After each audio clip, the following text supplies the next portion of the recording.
Bom, Carol, já que você está com uma tarefa a mais aí, antes de você atender aí a Mandinha, faz a prece para nós. Ah, Suti, é bom que eu Faz canalizo favor. essa energia aqui que ainda tá. Pois é. Vamos lá.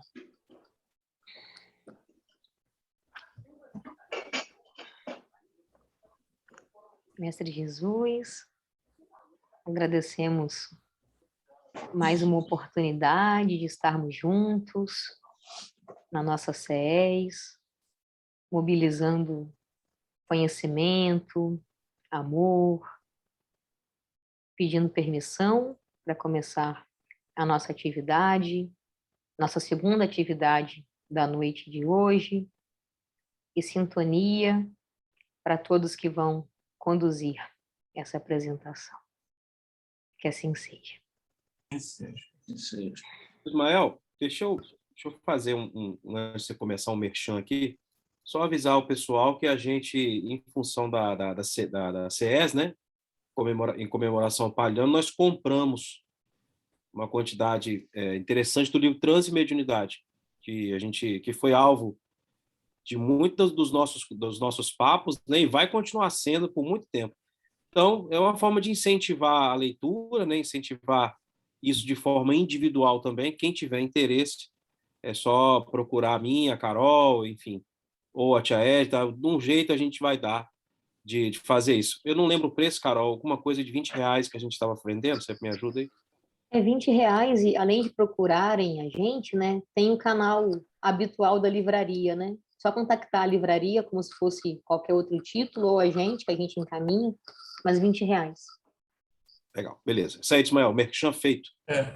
Tem alguns livros do Palhano que já estão com edições esgotadas e não será mais possível conseguir, não, a não ser que, de um momento para outro, alguma livraria resolva. Mas ela chato que é a dona, né, dos direitos, Esses resolve esgotados, eliminar. tio, Só se para a gente. gente for na estante virtual, a gente consegue comprar usados. Mas novos, realmente, o próprio livro da prece, a gente tentou comprar junto com Transe e Mediunidade, e eles não estão imprimindo mais, infelizmente. Mas na estante virtual, que congrega os sebos, né, a gente consegue comprar com tranquilidade. Pois é, ontem à tarde eu acabei comprando, acho que uns 4, 5 livros do Palhano na Amazon. Inclusive esse, o livro da prece, aquele sobre magnetismo, esse sobre transe também, tudo na Amazon encontra com facilidade. Pelo menos estava lá ontem, bem assim, sossegado. Na verdade, não é a Amazon que vende, ela é o canal de venda de editoras que tem os livros. Então, o pessoal ficou lá e eu comprei. É que eu acho que esse que eles vão apresentar hoje, da de práticas mediúnicas, esse é mais chato de encontrar. Esse eu tive que comprar pela estante virtual. Beleza. Bom, então vamos dar o chute inicial aqui, né? Nosso trabalho aqui. Deixa eu voltar aqui.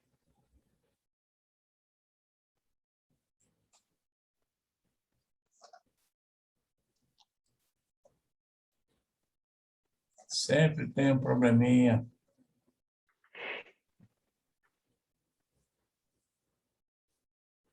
Isso é de praxe. Geu já me ensinou, mas eu não aprendi. Eu continuo ensinando, aliás, eu aprendendo, né? Não ensinando. Eu não sei nada.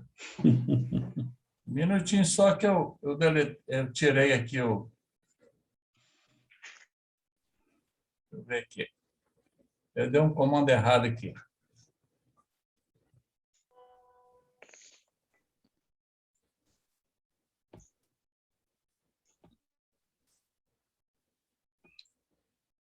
Você abriu primeiro o... Agora sim, agora sim. Tá.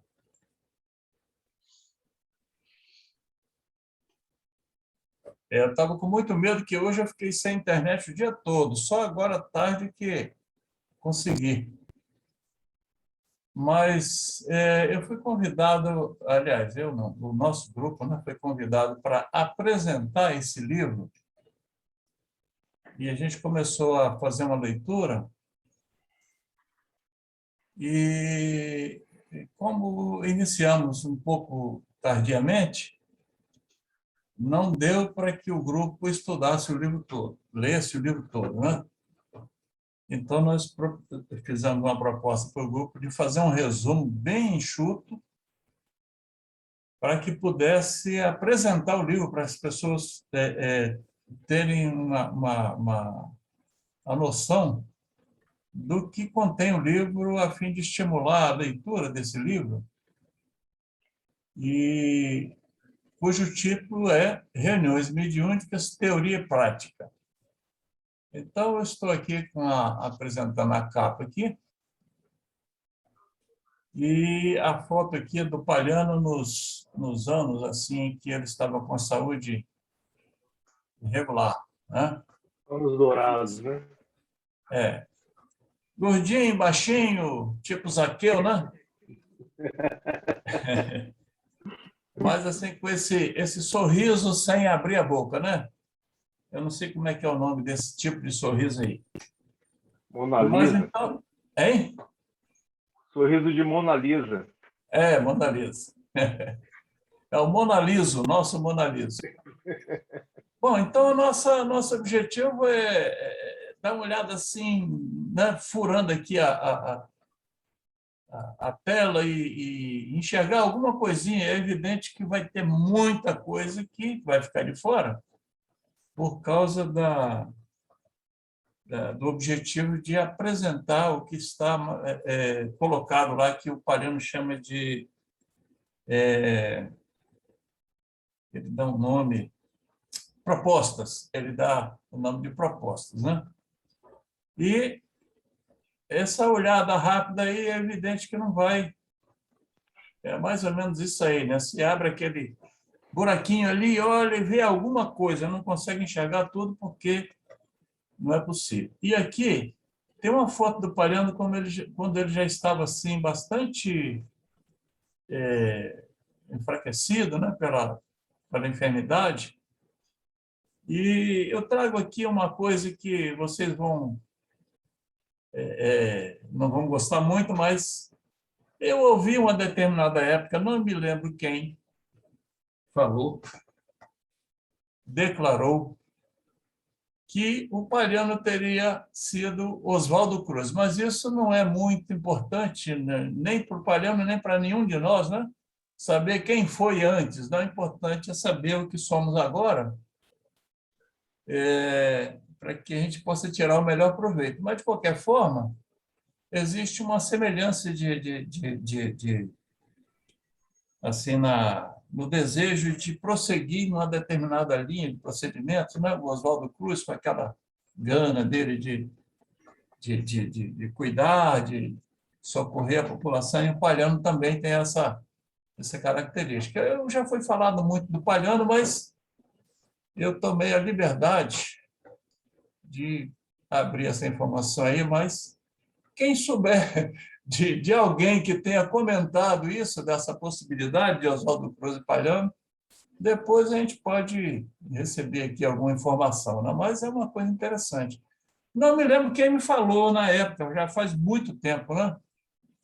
Mas mesmo que eu soubesse quem falou, eu não iria comentar aqui agora, não, para não comprometer a pessoa, né? É um negócio muito comprometedor, né? Que o fulano foi ciclano e tal, né? Fica complicado. Mas vamos lá.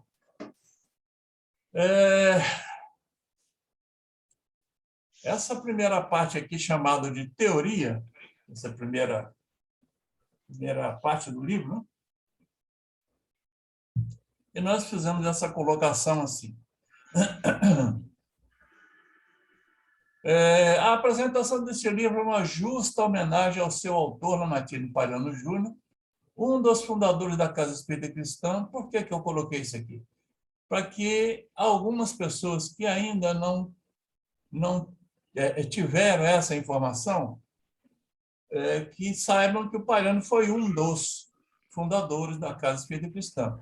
Quando você procura na internet biografia do Palhano, muitas das biografias que são apresentadas não tocam nesse particular, né? O Palhano esteve como um dos fundadores da Casa Espírita durante muitos anos e teve um expressivo trabalho desenvolvido desde a sua fundação, né? Então, estou realçando isso aqui, que ele foi um dos fundadores da Casa Espírita Cristã, que foi concebida no 18 de abril de 1969, na reunião do culto cristão do lado da família de Iracema Ferreira dos Santos e Salustiano José dos Santos. Alguns dos que estão presentes aqui tiveram a oportunidade de estar nesse culto do lar, mesmo depois dessa fundação, né?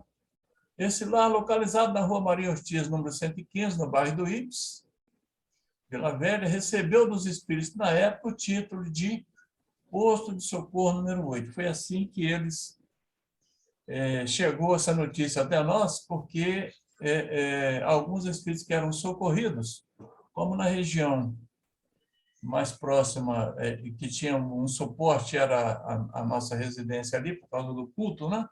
Então, eles intitularam lá de Posto de Socorro número 8. Isso ficou gravado na minha cabeça. Essa casinha simples aí, modesta, uma saleta muito pequena, cuja mesa que dava para chegar a 6 pessoas e mais umas 3 ou 4 ao lado, que aconteceu esse fato, né, dessa fundação, né, da Casa Espírita. O formato ainda hoje é esse aí. A partir de 18 de 4 de 69, que surgiu a nossa Casa do Coração, que eu chamo assim, que passou a existir fisicamente pela aquisição, nesse mesmo ano de 69, na sede chamada de provisória, nossa ata, primeira ata, chama assim, né? A sede provisória, na rua Nelson Monteiro, 99, no bairro do Ips, e onde permanece até hoje bastante transformada. Na época era dessa forma, e nós estamos mostrando aqui a forma que era, e pelo trabalho e dedicação constante de todos aqueles que se juntaram posteriormente aos tarefeiros da primeira hora, chegamos ao estágio atual de realizações da SEC. O Palhano esteve nessas 2 primeiras aqui, e nessa terceira, que é o nosso Porto Seguro, que eu chamo, eu acho que ele não alcançou esse período onde a casa já estava nesse acabamento aí. Eu acho que ele saiu, deixou a Casa Espírita antes da gente conseguir fazer esse trabalho de aperfeiçoamento aí da estrutura, né? Bonita como está hoje, né? Mas esse recado que eu quero passar, né? Que o Palhano esteve desde o começo, junto, ajudando a Casa Espírita a crescer. Bom, então, como eu disse, nós fizemos uma sinopse, fizemos da sinopse das 25 propostas teóricas desse livro, feito por dos grupos, fizemos um resumo, né? Dos grupos de mediunidade da SEC. Como todos sabem, a SEC atualmente tem, antes da pandemia se reuniam 7 grupos, somando terça, quarta e domingo. E um desses grupos é que ficou com essa responsabilidade de apresentar esse livro, né? Bom, vamos lá. A proposta do livro, segundo a nossa percepção, é a nossa percepção, a minha percepção, é a capacitação para se utilizar de um método de observação capaz de afirmar cientificamente que os fenômenos psíquicos são, de fato, irrefutáveis, né? Nessa obra da autoria de Lamartine Palhano Júnior, sob o título de Reuniões Mediúnicas, Teoria e Prática, ele se propõe demonstrar que o método científico criado e utilizado por Kardec no século XIX pode ser utilizado em nossos dias com resultados satisfatórios. Ao longo das suas propostas apresentadas, ele vai calçando cada comentário que ele faz com as informações trazidas por Kardec. Nós não tivemos oportunidade de formatar, jogar nas telas esses paralelos traçados, porque ficaria muito extenso, né? Bom, na primeira proposta que ele apresenta, chamada mediunidade aplicada, acima, iniciaram Lamartine o livro Reuniões Mediúnicas, Teoria e Prática, divulgando essa mensagem psicografada em 26 de 3 de 98, atribuída ao espírito Leon Denis, através de um dos médiuns do Círculo de Pesquisa Espírita, CIPS, que foi um laboratório de pesquisas medianímicas. A médium, eu não consegui detectar, né, o nome, a médium ou o médium receptor da mensagem não está citado ou identificado nesse livro. E a mensagem lembra a imortalidade do espírito humano. Na mensagem, no resumo, eu consegui captar isso aí, que a mensagem lembra a imortalidade do espírito humano, a preexistência e sobrevivência do corpo físico, cujo corpo é concebido e termina por desagregar-se pela morte. Essa mensagem traz essa informação. Nessa mensagem, pergunta o espírito de Leon Denis: onde unir forças para o estudo teórico e prático do espiritismo, senão nas sessões práticas do espiritismo, hoje mais conhecidas como reuniões mediúnicas? Essa pergunta ele deixa no ar e confirma o local adequado e condições ideais, que são ambiente apropriado, pessoas com os mesmos propósitos, seriedade e segurança para se colocar à disposição da influência dos espíritos selecionados pela prece sincera que solicita a permissão de Deus para esse empreendimento. Tudo isso está contido nessa mensagem de Leon Denis. Afirma a mensagem que os objetivos visam a educação das criaturas, o esclarecimento das almas e o alívio dos sofrimentos. Aqui tem uma gama de informações, não seria só pesquisa, né? Visa a educação das criaturas, o esclarecimento das almas e o alívio dos sofrimentos. Segundo Leon Denis, o Palhano, sob o amparo do seu mentor espiritual, catalogou, experimentou em seu laboratório de pesquisas medianímicas, junto à equipe de médiuns devotados ao estudo e prática da mediunidade, as anotações de Kardec imortalizadas nas luzes da codificação espírita. Linda mensagem. Nessa mensagem surge o alerta da necessidade de permanecermos sob a tutela da codificação. É evidente, né? Senão, a base vai ruir. A construção vai ruir sem a base, né? A fim de não sucumbirmos a essas interpretações distorcidas e oferta de procedimentos estranhos às determinações basilares. Tudo em cima da base da codificação. Após a apresentação de novas orientações que merecem ser lidas, eu convido a todos que leiam essa mensagem, que é extensa, né? Mas é muito cheia de informações bastante interessantes. O Espírito comunicante encerra a mensagem com um alerta importante, que é o recado que trazemos para nós todos hoje. Espíritas, que estáis esperando para assumir como cidadãos da nova era?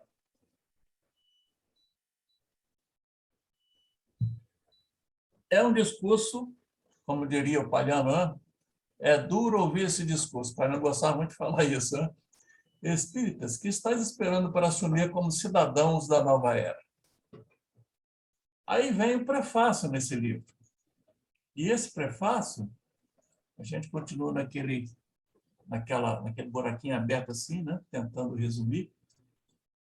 Agora, por nós comentado, Lamartine Palhano, em 20/6/98, faz duríssimas críticas construtivas sobre as reuniões das quais participou em diversas casas espíritas ao longo de sua vida como espírita atuante. Ele faz essas críticas, a casa espírita, inclusive, está inserida nesse contexto, porque eu me lembro que o Palhano era muito rígido nas reuniões que a gente participava com ele, né? E durante essas anotações que eu fiz aqui, falando sobre ele, eu me lembrei de um fato onde, quando nós fazíamos as avaliações das reuniões, um dia ele, muito aborrecido com os procedimentos, né, ele recriminou a atitude de muitos de nós que, quando a gente não conseguia ter um bom êxito na condução do diálogo com os espíritos, a gente usava um artifício muito estranho, né? Botava o espírito para dormir. Olha, você agora vai dormir, você vai ser atendido pelos espíritos. Então, faltava a competência para poder conduzir a doutrinação e hipnotizava o espírito para que ele dormisse, né? Para, vamos dizer assim, vamos ficar livre desse problema aqui, porque não estou conseguindo solucionar. Então, eu me lembro muito que ele esbravejou muito lá na hora, tem que parar com isso, esse negócio de botar espírito para dormir não está certo, né? E ficou registrado isso na minha mente, né? E daí para frente, toda vez que eu pensava em botar alguém para dormir, eu falava, epa, tem alguma coisa aí que não pode ser feita. O perfil do Palhano, isso ao meu sentir, hein? Foi sempre esse, um crítico corajoso. Não sei se outras pessoas enxergam dessa forma, mas eu, pela convivência que tive com ele, né, eu estou classificando isso, é o meu sentimento, né? Um crítico corajoso, e repetia sempre, como eu falei, plagiando o Evangelho de João, no capítulo 6, versículo 60, ele dizia assim, é duro ouvir esse discurso, quando se referindo às palavras de Jesus, né? Quando Jesus fazia determinados corrigendos e os apóstolos comentavam, né? Que é duro ouvir esse discurso. Mas fazia sempre, o Palhano, né? Fazia isso sempre em defesa de uma doutrina espírita baseada nas orientações das obras básicas e as que são reconhecidamente subsidiárias, dentre outras colocações. Assim, ele se expressou nesse prefácio. Esse trabalho é uma proposta espírita baseada nos ensinos práticos de Allan Kardec, nascida da leitura minuciosa das publicações de referência da Revista Espírita, de O Livro dos Médiuns e das outras fontes ligadas à codificação espírita, para um sistema prático de uso da mediunidade com mais consciência e com mais controle da força despendida. E continua ele dizendo, podemos descrever um sem número de reuniões em que os médiuns permanecem livres, sem uma diretiva ou sem um alvo a atingir, deixando que os fenômenos psicofônicos e psicográficos apenas aconteçam, permanecendo depois completamente perdidos, sem nenhum aproveitamento. Isso é uma verdade, não é? Há casos e casos, mas não deixa de ser uma verdade. Ele percebeu isso. O que vem acontecendo em termos de direção é realmente lamentável. Quando o dirigente e membros de uma reunião aceitam a supremacia de determinado médium, que passa a atuar como um verdadeiro sacerdote principal, a tudo determinando e bloqueando os demais em suas realizações, né? É o chamado médium-chefe, né? A falta de conhecimento mais aprofundado do transe, das forças anímicas e da própria mediunidade faz com que as reuniões sejam realizadas sem o mínimo de conhecimento da força despendida e do potencial medianímico existente no grupo. Vejam que o discurso, como eu disse, o discurso dele é bastante duro, né? É um crítico bastante duro. Aí, seguindo adiante, nós temos a introdução desse livro, que ele faz menção ao valor do trabalho desenvolvido por Kardec na elaboração da codificação, cuja codificação conferiu à doutrina espírita unicidade e uniformidade, e ele vai, mais adiante, em uma das lições, falar sobre essa situação, que foi conferida por Kardec à doutrina espírita, unicidade e uniformidade. Dentre outras informações valiosas, ele então esclarece. Nessa introdução, queremos ainda deixar evidente a insistência de Kardec quanto aos pequenos grupos, que além de evitarem diversos problemas como as dissoluções, teriam a vantagem do atendimento disseminado na sociedade como num todo. Ele fala nesses pequenos grupos e eu cheguei a comentar com alguém que essa doutrina Maranata, eu acho que eles devem ter lido algum comentário desse Kardec, porque eles utilizam esse método, né? De terem pequenos grupos em diversos locais, né? As propostas que virão a seguir para a organização das reuniões mediúnicas devem funcionar muito bem para esses pequenos grupos, sendo esse também o objetivo do codificador quando deu suas sugestões específicas para a formação dos grupos. É uma verdade, né?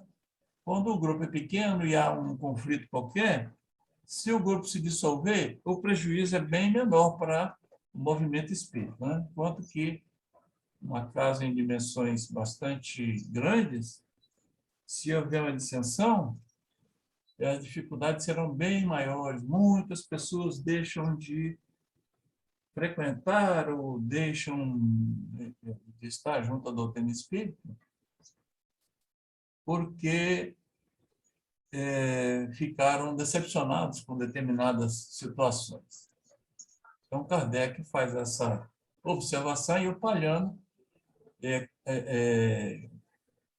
trabalha nesse mesmo sentido. Depois, ele começa aqui a falar sobre a uniformidade que ele cita lá, né? Essa é a primeira lição, a primeira proposta apresentada pelo Palhano nesse livro, com esse título, Uniformidade Doutrinária. Aí vem o resumo dos comentários que ele fez, e realça que a uniformidade se encaixa melhor nos pequenos grupos. Continua ele batendo nessa mesma tecla, pois diminui as chances de divergências e de sincretismos. O que é sincretismo? É a fusão de diferentes doutrinas, né? Então, o enxerto, né? Quando há essa uniformidade doutrinária, esse problema desaparece, né? A seguir se refere a Kardec quando orienta-nos seguir a linha traçada pelo Livro dos Espíritos e pelo Livro dos Médiuns. Um contém os princípios da filosofia da ciência, o outro, as regras da parte experimental e prática, que é o Livro dos Médiuns, né? Ambas escritas com bastante clareza para não dar lugar a interpretações divergentes, condição essencial de toda a nova doutrina. Então, essa clareza aí é bastante percebida por todos nós. Lembra, Palhano, que além das obras básicas, podemos incluir outras subsidiárias que demonstraram argumentos válidos e que em nada ferem as regras básicas, né?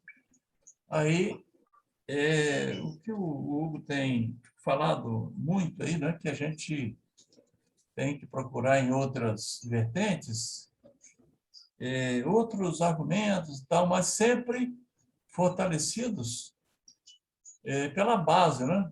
Não ferindo em nada as regras básicas, a base proposta por Kardec não tem problema nenhum de buscar outras obras para poder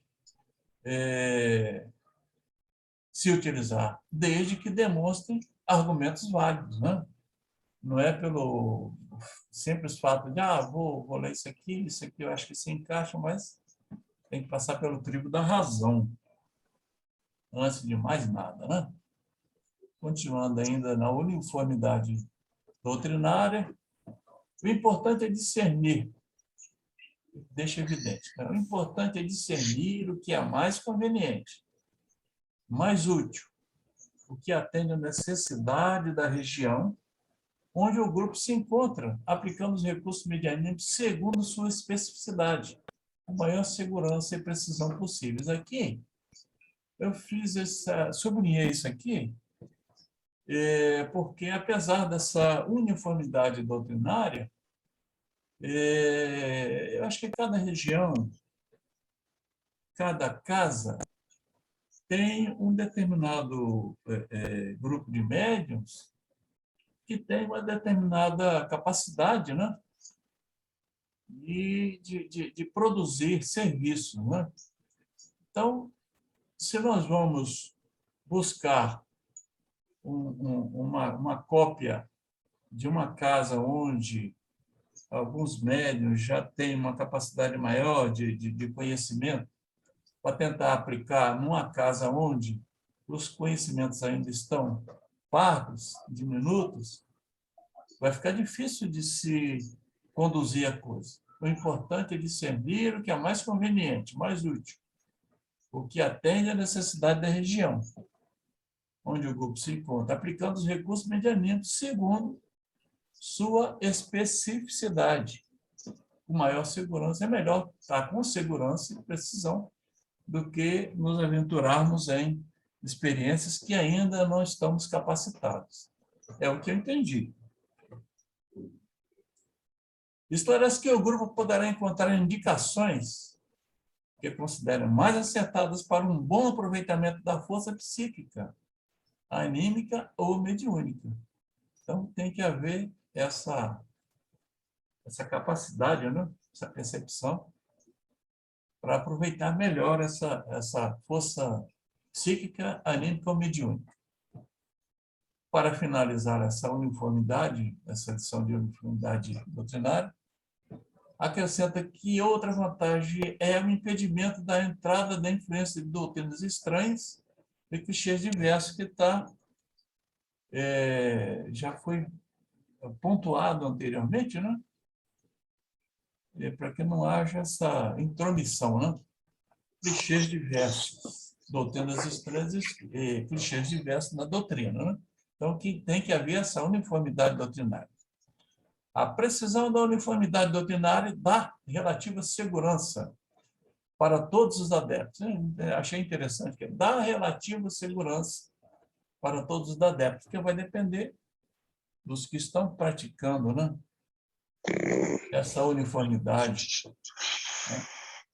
De repente, essa segurança vai de água abaixo, porque quem está tentando produzir a uniformidade não entendeu bem a coisa.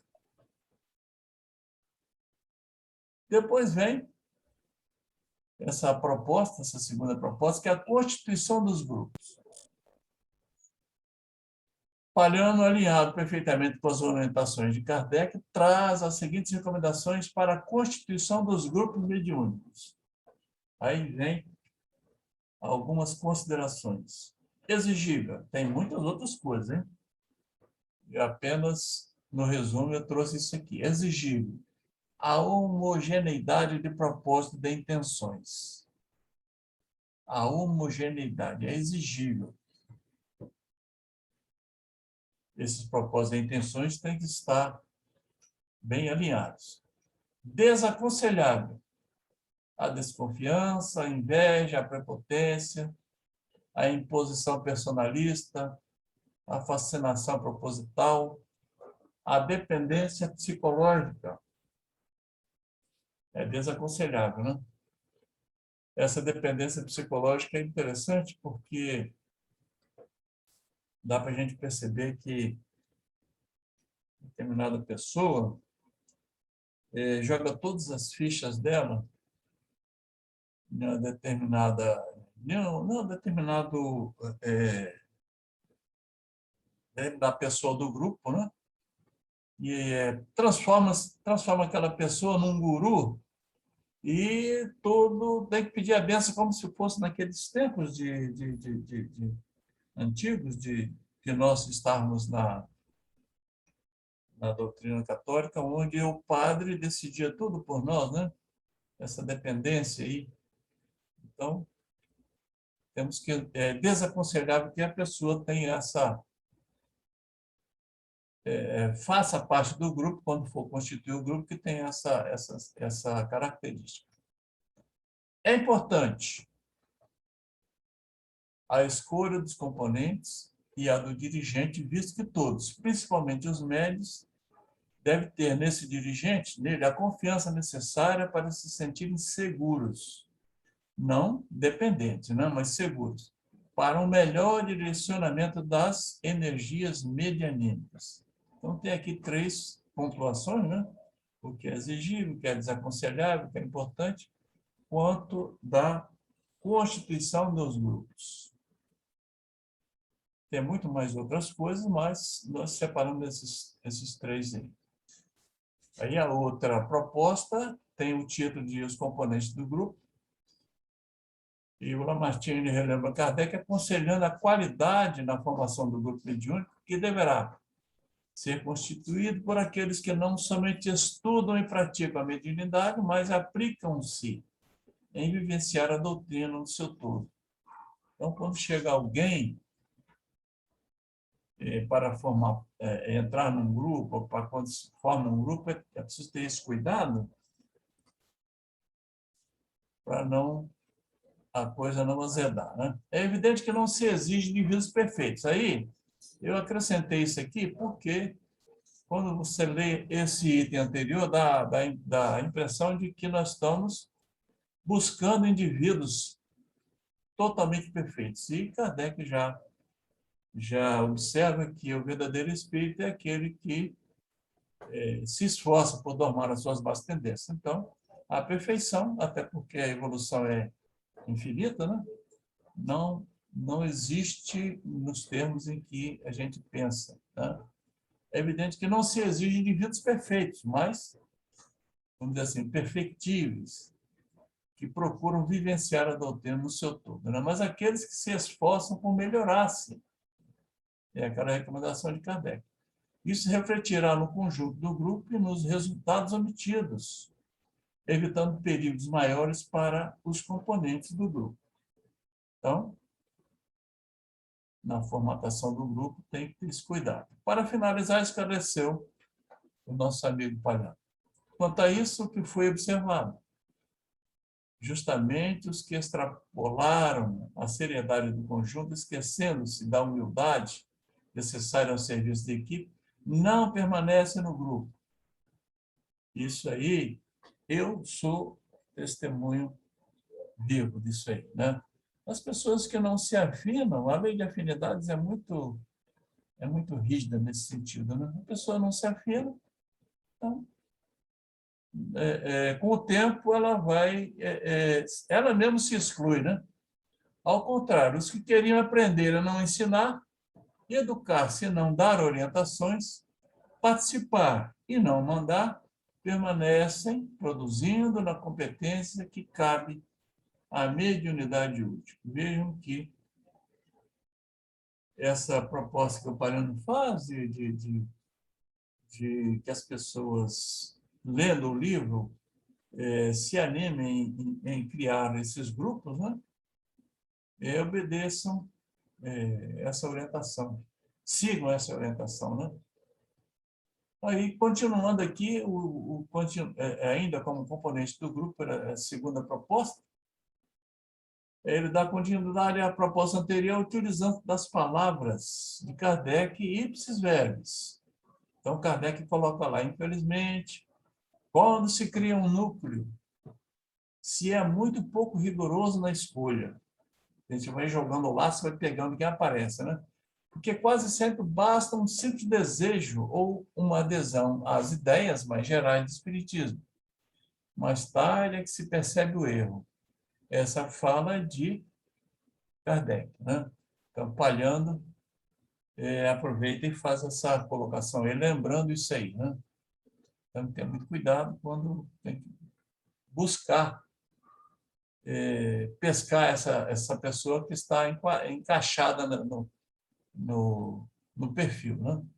Aquele que tem a intenção de organizar um grupo com boas condições deve, antes de tudo, assegurar-se do concurso de alguns adeptos sinceros que levem a doutrina a sério e cujo caráter conciliatório e benevolente seja conhecido.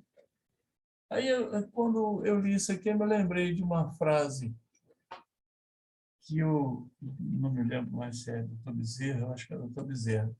Quer dizer assim: a brandura une as criaturas, enquanto o rigor afasta. Então, esse caráter conciliatório, benevolente, tem que ser observado, né? E para finalizar essa proposta, o Palhano arremata, evidentemente, que não haverá nunca necessidade de fixações de caráter dogmático, regimes descabidos, proibições exageradas, visto que a escolha cairá naqueles indivíduos cujas vidas já primam pela seriedade. Isso vamos dizer assim, é a brandura, né? É um arrefecimento desse rigor, né? Regimes descabidos, proibições exageradas, visto que a escolha cairá naqueles indivíduos cujas vidas já primam pela seriedade, sobriedade. Buscando essas características, vai ficar mais fácil de se montar o grupo. Vamos para outra. Ele fala em unidade de princípios. Essa proposta é considerada imprescindível na formação do grupo mediúnico. O indivíduo que não estudou os critérios básicos da doutrina espírita, incluindo as leis que regem o fenômeno mediúnico, não tem opinião formada, nem condições intelectuais para discernir o certo do errado nesse assunto. Isso evita a todo momento questionamentos e objeções sobre questões básicas, retardando os objetivos da reunião. Os participantes devem saber diferenciar o transe anímico. Eis o problema, hein? Os participantes devem saber diferenciar o transe anímico patológico, farmacógeno e hipnótico do transe mediúnico. Como é difícil isso, hein? Para que se saiba aproveitar ao máximo os fenômenos produzidos por esses transes, menos os patológicos e farmacógenos, é claro, né? Isso aí vai ficar fora dessa... Esses indivíduos devem ficar fora dessas reuniões. Continuando aqui, da unidade de princípios, unidade de princípios continua. Outras orientações apresentadas pela Palhano nessa proposta: o dirigente não deve favorecer o desenvolvimento do transe patológico esquizofrênico. Já foi falado nessas outras palestras, né, que foram feitas dias anteriores nessa CS. O dirigente não deve favorecer isso. Eu já levei um pito de um espírito dirigente por causa dessa complacência, né? Mas aí eu me alinhei. É necessário conhecimento das variedades mediúnicas, quadro sinótico de O Livro dos Médiuns, capítulo 1, a fim de retirar de cada uma delas o máximo de aproveitamento possível. Todos devem estar cientes dos perigos e escolhas da utilização da força mediúnica para que o grupo não sofra consequências ruins e não haja problemas individuais e, sobretudo, para que a energia psíquica liberada tenha maior aproveitamento possível. Então, essas lições vão continuar, tá? Essas propostas vão continuar, mas nós estamos aqui em 9h15, vou ficar por aqui. Tem outras lições: ordem, regularidade, seriedade dos trabalhos, método de trabalho, escassez de médios, os bons médios, homogeneidade e harmonia, instruções espirituais, comunhão de pensamentos, a prece nas reuniões, o verdadeiro recolhimento, o todo coletivo, leitura preparatória, prece inicial, prece durante a reunião, prece final, variedade das reuniões, avaliação dos trabalhos, né? Educação mediúnica, aptidões medianímicas. Aí a segunda parte, ele faz uma orientação, né? Todas as orientações são encontradas no próprio livro elaborado pelo Palhano. Aí eu associo esse livro do Palhano àquele livro Desobsessão, onde André Luiz faz recomendações diversas aos médios, aos dirigentes, aos componentes do grupo de uma forma geral, focando todas as situações, né? Então, se a gente pegar esses dois livros e acoplar essas orientações, eu acho que a gente vai estar bem sedimentado, né, nas orientações. E eu vou ficando por aqui, porque não dá para apresentar isso tudo, porque nosso prazo é até 9h30, e abrimos um espaço aí para comentários, né? Para que sejam feitos comentários. É evidente que eu não vou saber responder tudo, mas tem os nossos universitários aí que vão estar postos para trabalhar nesse sentido, né? Eu sugiro, Ismael, que você coloque esse material no grupo, ou no grupo onde tem uma abrangência maior no grupo de estudo mesmo, você pode colocar, Sim, porque esse material poderá ser aproveitado por muitos, pelo menos como um espelho, né? Para com certeza. que Eu vou investigue melhor colocar. o livro, porque o livro é muito interessante, tá? Das Esse informações. resumo está muito enxuto, tá? Porque isso Olha, é mais é importante, né? muita coisa que o Palhano apresenta, né? É por isso que eu digo que eu associo muito esse livro ao livro Desobsessão de André Luiz, encaixando os dois, ó, está tudo resolvido, entre aspas, né? Vai depender da gente, né? De seguir aquilo que está proposto ali, né? As propostas são essas, né? Ismael, dá licença. Durante a sua apresentação, o senhor fala o tempo todo, inclusive o próprio Palhano abre assim, que é uma proposta, né? Mas, na sua avaliação, essa proposta é factível de aplicação? As propostas que ele está fazendo são factíveis de apresentação, de aplicação? Olha, sério, o que a gente leu anteriormente, né, numa das primeiras lições, as especificidades. Cada casa tem... Você, dentro de uma casa, você tendo diversos grupos, você pode selecionar, é uma palavra muito pesada, né? Selecionar, dá a impressão que você está escolhendo assim, a dedo, né? Mas selecionar no sentido de que as pessoas que estão capacitadas para trabalhar num projeto desse. Você forma um grupo que vai trabalhar nisso aí. Agora, nem todos os outros grupos vão ter capacidade de trabalhar bem nisso aí. Os outros grupos, eu até estive pensando, como é que eu posso classificar isso? Seriam os outros grupos uma espécie de PA, né? Uma espécie de PA, enquanto que essa apresentação aqui que o Palhano faz seria, vamos dizer assim, um hospital com UTI, né? Com material e ferramental totalmente adequado para cuidar das cirurgias Tomás, mais... seu áudio está aberto, Tomás. Tá certo?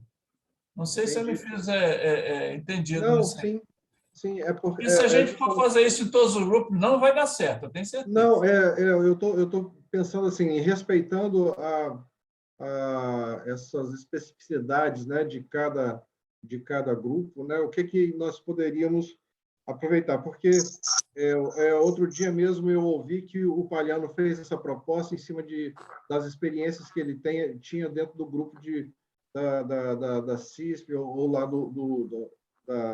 da fundação, né, que ele montou. Mas esse grupo, ele não fazia só a experiência, ele fazia as observações, na verdade, nas reuniões mediúnicas, tá, de desobsessão, inclusive, e também nas reuniões de varredura. Então, ele tinha essa noção perfeita de poder fazer essas aplicações. É evidente que aí tem uma visão metodológica, né, uma visão, né, sistêmica, tá? Que nem sempre a gente pode aplicar em todos os locais, né? Mas a pergunta era justamente isso. A proposta, ela é plausível, por exemplo, da gente fazer uma aplicação dela na maioria dos grupos nossos da Casa Espírita Cristã, por exemplo? Né? Não, na maioria não.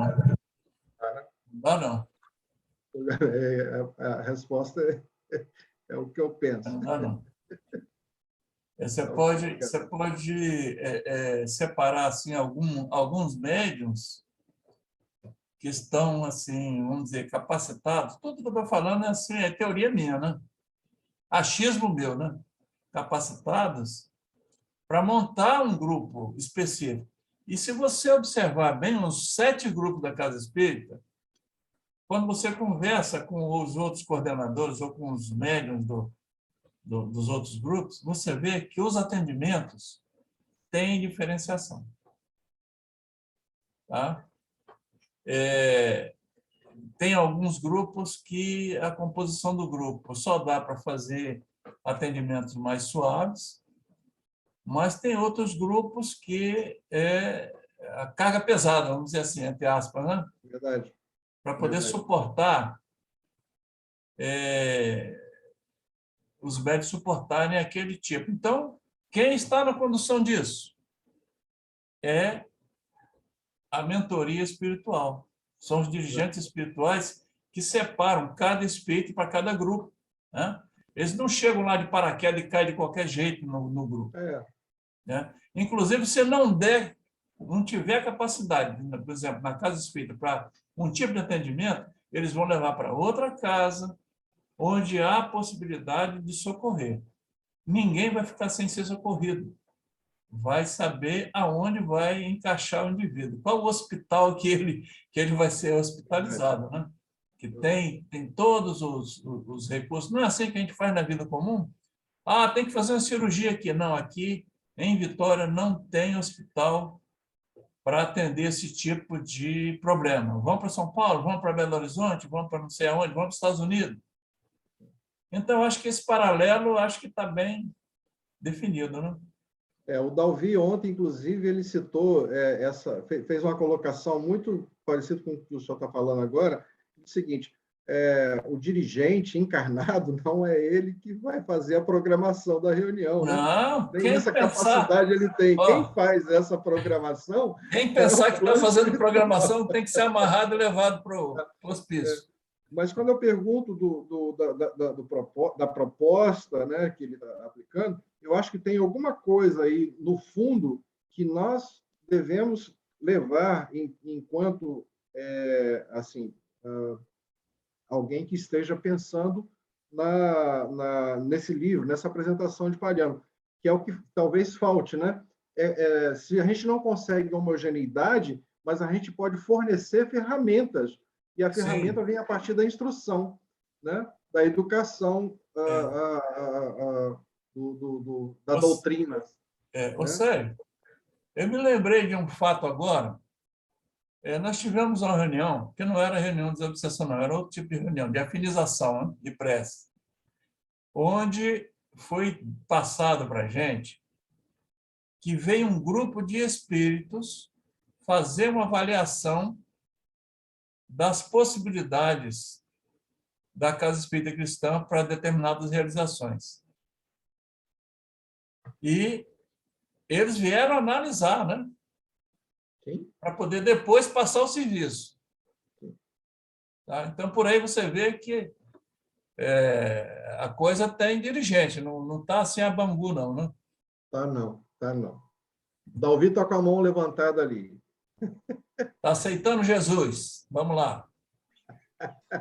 Eu não consigo ficar quieto, não, rapaz. Não consigo. Eu não consigo. É que acredito, né? Eu não cheguei a ler o livro do Palhano, mas eu acredito que o que ele tenha feito foi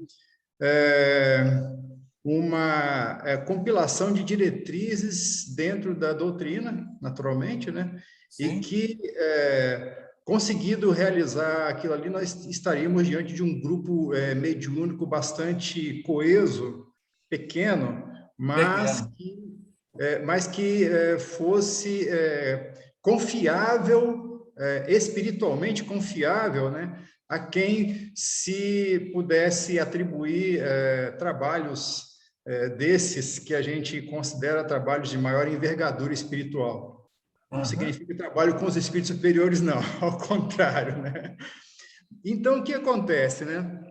Quando a gente começa a observar as especificidades, né, que vocês estão lembrando aí, as características de pessoas, de dirigentes, e aí a gente vai verificando exatamente isso, né? Acaba havendo uma gradação, vamos falar dessa forma, né, de capacidade de trabalho mediúnico de cada grupo. Essencialmente, essa é a noção que eu consegui captar. Então, o que acontece?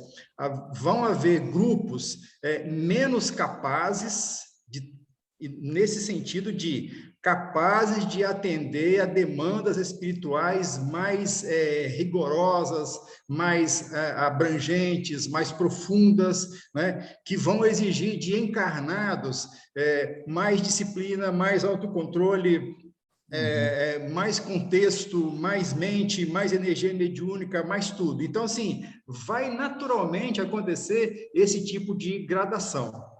A única questão que me chama sempre a atenção é que uma vez que nós constatemos essa situação, que para mim é a situação normal, alguns grupos e alguns componentes de grupo acabem entrando numa condição meio que de marasmo espiritual, de acomodação espiritual, do seguinte sentido: o nosso grupo é isso mesmo, é isso que a gente consegue, então nós vamos tocando o nosso barco aqui. Quem dera se a gente conseguisse fazer o que o grupo ali do lado faz, a gente nunca vai conseguir. O nosso grupo é assim mesmo, e a gente vai levando desse jeito. O que vai demonstrando, né, nesse contexto, é como se fosse assim, uma ausência de esforço particular, íntimo, da pessoa querer fazer melhor. Percebe? Então, assim, naturalmente que a gradação vai existir, naturalmente que o contexto de diferenciação mediúnica vai existir, e naturalmente que a condução também diferenciada vai existir. Mas quando a gente pega e observa o que a doutrina espírita fala, o que Kardec faz de posicionamentos, não só no livro dos médiuns, né? O que o André Luiz traz dos livros do Chico também, a gente verifica isso com muita facilidade. A gente vai verificando que o grupo, independente até da condição atual que ele se encontre, se os componentes do grupo realmente estão interessados em individualmente, como pessoa, como espírito imortal, o médium, o doutrinador, o coordenador, o passista, né? Se cada um tem esse interesse, digamos assim, a média mediúnica do grupo, ela pode ser aumentada ao longo do tempo, em contraposição a esse contexto onde a criatura, o nosso grupo dá isso mesmo e parou por aí. Então, essa criatura é como se ela estivesse estagnada na beira do caminho do aprendizado espiritual em qualquer sentido. é o nosso grupinho ali, aquela coisinha, percebe? Então, nesse contexto, quando a espiritualidade ela faz avaliações mediúnicas, e André Luiz lembra muito bem disso lá no psicoscópio, né? Lembra lá nos domínios da mediunidade, logo no início do psicoscópio, que é exatamente isso, é uma varredura digamos assim, da emanação coletiva do grupo encarnado. Para quê? Para verificar que tipo de trabalho aquele grupo consegue realizar, e os espíritos vão poder trazer ou não o trabalho para aquele grupo. Sim. Mas isso não significa mérito para o grupo, significa trabalho para o grupo, significa mais esforço para o grupo, significa maior condição de assimilar mais conceito do grupo. Então, esses são, no nosso entendimento, o que a gente consegue extrair desse tipo de contribuição que o Palhano traz. Sim, sim. Ele faz uma colocação mais à frente, que eu não cheguei a ler, né? E quando se percebe assim alguma pessoa que está desestimulada e não está interessada e tal, o dirigente deve, vamos dizer assim, dar um jeito de afastar aquela pessoa. Mas mais adiante ele diz também que quando a pessoa não está afinizada, ela própria mesmo está vendo que não há interesse da parte dela. Então, ela vai começando a murchar, até ela mesmo sair. Ah, não quero mais, não. Isso aqui não está me satisfazendo, né? Mas o dirigente realmente tem que ficar atento para que as pessoas evoluam nesse sentido de produzir mais, né? Com eficiência, né? Produzir mais não em quantidade, mas em eficiência, né? E aí, assim, só para finalizar esse tipo de ponderação minha, que eu simplesmente sou assim, não tem jeito. Eu sou extremamente, pessoal, eu sou extremamente crítico com um determinado detalhe, que eu considero sempre o mesmo detalhe, né? Quem de nós já não leu o Livro dos Médiuns? 1, 2, 3, 4, 5, 200 vezes. Quem de nós nunca estudou o Livro dos Médiuns? Agora, quem de nós coloca na prática mediúnica o que o Livro dos Médiuns fala para fazer? Percebe? Então, quando o Palhano ele começa a falar dessa uniformidade, quando ele começa a falar dessa pureza, entre aspas, aí, né? Que às vezes a pessoa fica meio oriçado com a tal da pureza, é que, na verdade, ele está querendo que a gente volte exatamente a essa contextualização, de trazer para a prática mediúnica o grau de responsabilidade e de respeitabilidade que essa prática mediúnica, ela naturalmente traz embutida nela mesma, né? Aí, naturalmente, você sente, interessante que a prática, né, faz toda a diferença também, né? Interessante que o Palhano ele deixa entender aqui que ele está simplesmente colocando em prática o que Kardec providenciou no início do trabalho dele, né? Então, ele vem fazendo, apresentando as propostas e mostrando que Kardec recomendou isso. Então, né, tudo em consonância com o princípio lá, desde o começo, né? Viver Kardec, mais ou menos isso, né? É por aí. Mas... Tem mais alguém na fila aí, gente? Eu não levantei a mão aqui, mas eu não sei. Levantou a mão ali, ó. Mas que ninguém se sinta inútil e deixe, eu não sirvo para nada. Isso é uma sugestão obsessiva, tá? Porque eu já vi gente assim, eu não sirvo para nada, eu vou sair. Nós todos somos capazes de nos melhorarmos, né? Então, que não sirva de alimento para que a gente pense assim, eu não presto mesmo, eu não sirvo mesmo, então eu vou cair fora. Não faz isso, não. Vai ficando, né? Gente, Nenhum antes de que eu mesmo... ovelhas se perderá. Antes que eu mesmo encerre a fala, antes de eu falar, eu vou falar, porque como o Carol mandou eu fechar a porta, eu queria falar, então, antes que eu acabe com a minha própria fala, né? Ismael, lendo esse material do Palhano, nesse resumo que você trouxe, a gente, eu acho que não resta dúvida, se a gente tiver coragem, né, de olhar para nós mesmos, que a gente está muito longe do que é o ideal, né? Sim, Eu falo, quando a gente fala a gente está longe, eu preciso entender o seguinte: não adianta só aquela sala da casa espírita ter um desempenho. É importante que haja um sistema entregue pela própria casa espírita para que isso funcione, né? Então, e muito disso, né? Nós somos uma casa de 50 anos, né? Quantas direções mediúnicas passaram ao longo desse período? Então, é uma cultura que acrescenta um outro, que vai chegando um outro, que vai chegando um outro. E, em algum momento, as coisas foram tomando um rumo e foram chegando ao ponto de que, num diagnóstico meu, as nossas reuniões mediúnicas hoje acontecem conforme a cabeça do dirigente que está lá. Se der sorte de ser um dirigente consciente, vai bem. Se não der, ela vai mal, né? E muitas iam mal, né? Numa avaliação que a gente buscou fazer uma certa vez. E aí, quando você pega um grupo que ele está começando, que ele não existe, você tem ali uma tarefa de montar o ideal. Você pega um grupo que ele tem 50 anos de cultura e você tentar consertar isso, te dá outros caminhos, né? Que não são tão fáceis. Mas a gente precisa aqui reconhecer uma coisa: nós hoje temos uma cultura onde, até pouco tempo atrás, a entrada na reunião mediúnica ela não tinha qualquer critério, né? Qualquer um convidava. Era assim: o amigo convidava, a pessoa que estava na reunião convidava alguém, e ninguém tinha conhecimento nenhum que essa pessoa ia para a reunião, porque o amigo achou que era bom convidar, né? Porque entendeu que a reunião mediúnica seria uma espécie de cura para aquela pessoa, né? E olha então o nível que a gente estava. Isso não tem muito tempo, não. Isso tem pouco tempo.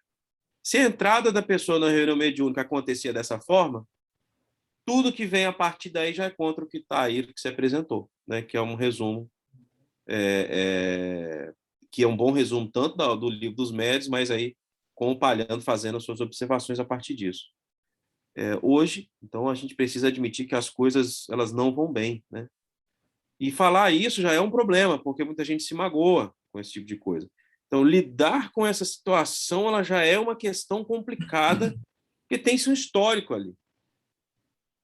Hoje, poder falar isso é uma certa vitória, porque alguns anos atrás a gente não podia nem abordar o fato, porque falar da atividade mediúnica é um tipo de ofensa para alguns que é quase que irreparável, assim, né? Porque aquilo é mexer com o sagrado da pessoa, né? Eu estou aqui de coração, não quer dizer que de coração você esteja fazendo certo. Estou aqui há 30 anos fazendo isso, né? Exatamente. Nessas confabulações secretas aí que a gente vem fazendo, vou até expor uma situação que eu e o Sérgio combinamos. O Sérgio ele está recentemente, tá? Não tivemos tempo nem de nada, na verdade, né? Porque quando veio a pandemia, nós tivemos a reunião mediúnica presencial, de que nós iríamos começar a desenvolver uma nova cultura com um grupo para criar uma célula de futuro, dada a dificuldade que se tinha com certos grupos já existentes. E o que fazer com os grupos já existentes vai ser uma outra dúvida, uma outra interrogação, porque a dificuldade de se mudar e evoluir certos grupos faz com que a previsão de futuro da casa espírita ela seja muito lenta em algumas mudanças. Então, a gente desmembra, começa a criar uma nova cultura de pessoas que entendem que errar faz parte, ser corrigido faz parte, evoluir faz parte. E estudar, como a Carol falou, ela não é que ela faz parte, mas ela é crucial para acontecer. E nós temos um grupo, gente, que eu vou falar aqui, talvez aí, como eu disse, não sendo bem interpretado por alguns, que é 70% da nossa carga mediúnica, que não se interessa por estudar, que se acostumou em ficar no mesmo lugar, que não aceita que alguém diga: fulano, será que você não pode fazer isso melhor? Beltrano, será que essa conduta ela é da nossa cabeça ou isso veio de algum lugar? E é uma situação que, para mudar esses comportamentos dessas pessoas, criar parâmetros, a gente vai fazendo ali movimentações conforme a gente vai entendendo o que é melhor, mas para não estender muito aqui, que nós já passamos 12 minutos, eu hoje tenho uma avaliação de que se a gente for olhar por esse critério, talvez as críticas que o Palhano fazia lá na sua época, eu não conhecia essas críticas, tá?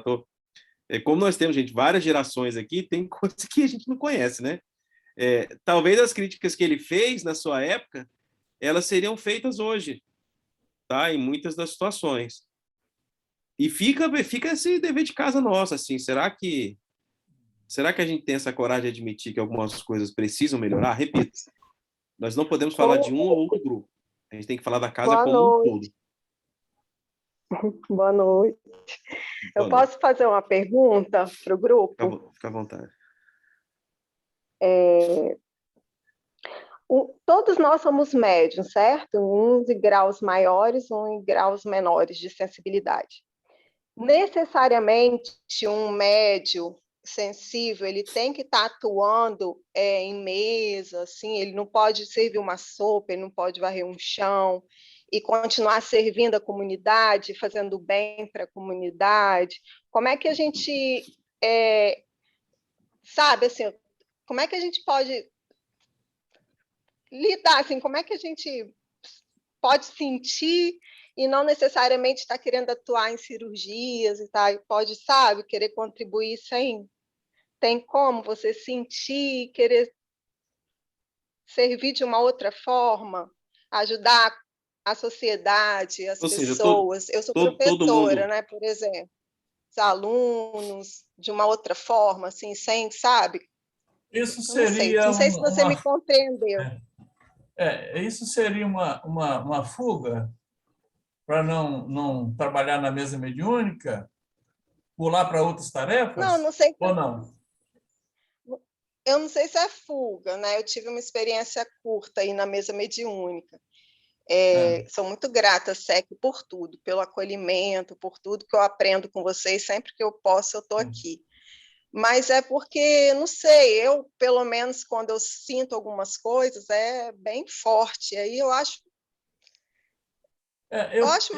Na minha percepção, eu acho o seguinte, tem determinadas vezes que a pessoa sente alguma coisa e quando ela entra em determinada tarefa, aquilo desaparece. Entendeu? Pode desaparecer. Não, sim, de fato, é temporário, não é nada que fica. Mas eu só queria entender mesmo se, tipo assim, eu deveria procurar, não sei, entendeu? Ou se dá para você ter uma sensibilidade e seguir uma vida menos exigente, não nas tarefas mediúnicas, assim, diretamente falando, entendeu? Assim. Eu vou te dar um ponto de vista, tá, Flávia? É importante que seja entendido que esse é um ponto de vista meu, tá? Gente, nós vamos encerrar, tá? Só para não abusar muito do horário de todos que estão aqui. Acho que tem dois lados aí que precisam ser avaliados, né? O primeiro é que o espírita como um todo precisa parar de entender a sala de reunião mediúnica como a cura dos problemas, né? De todas as ordens. Então, tudo que acontece, a gente, durante muito tempo, jogou a pessoa dentro da sala de reunião mediúnica, entendendo que esse é o caminho de curar o ser, né? Quando, na verdade, existe muito mais coisa aí que precisa ser considerada.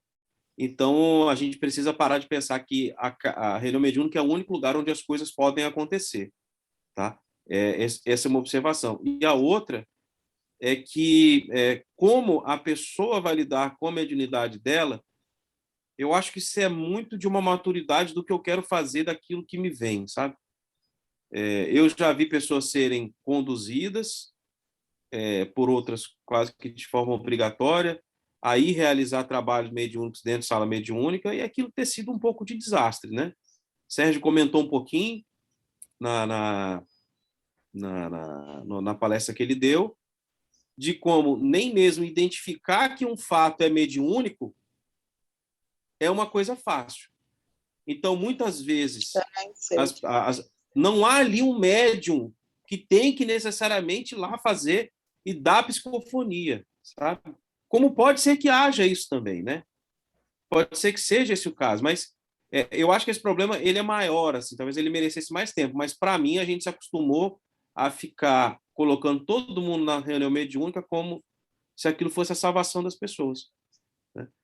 Chacu está com a mão levantada, gente. Como o Carol me deu aqui a tarefa ingrata de ser a pessoa que fecha a sala, vamos deixar o comentário dele como último, tá bom? Eu agradeço aí pela possibilidade de ser Obrigada, gente.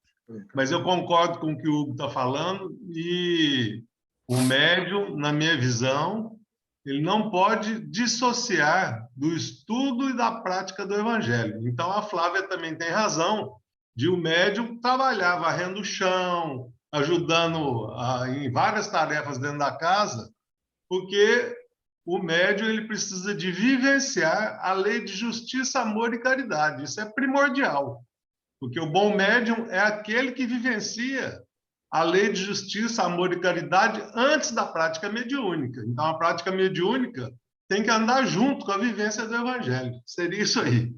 Obrigado pela oportunidade. Carol, você está entre nós porque você está aqui. Você quer fechar a porta?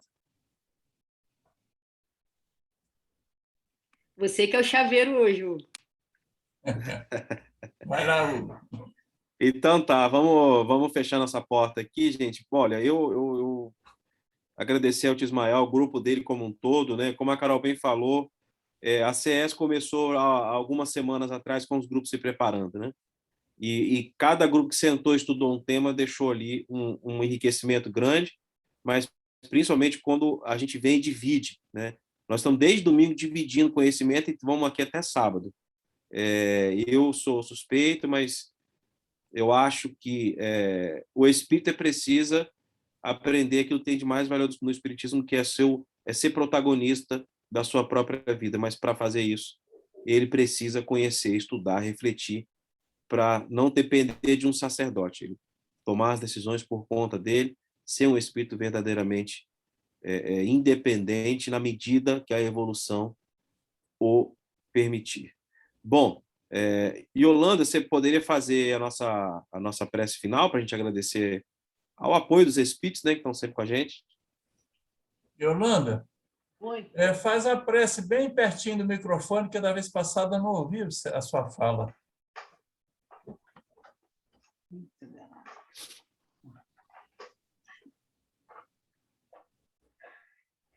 Senhor Jesus, amigos benfeitores que direcionam, regem esses estudos. Somos gratos, Senhor, por essa oportunidade. Rogamos que cada um de nós possamos absorver todo o conhecimento que aqui irão transpassar e trespassar para chegar até nós. E possamos buscar o autoconhecimento, todo o envolvimento com ser melhor, estudar, nos prepararmos para ser mais útil. Vimos isso nos livros de Palhano, de ter uma atuação no final de cada reunião de utilidade. Esteja conosco, Senhor, nos fortalecendo cada vez mais e que nós possamos buscar a força, essas forças psíquicas que podem ser desenvolvidas em nós mesmos. Graças a Deus. Assim seja. Que assim seja.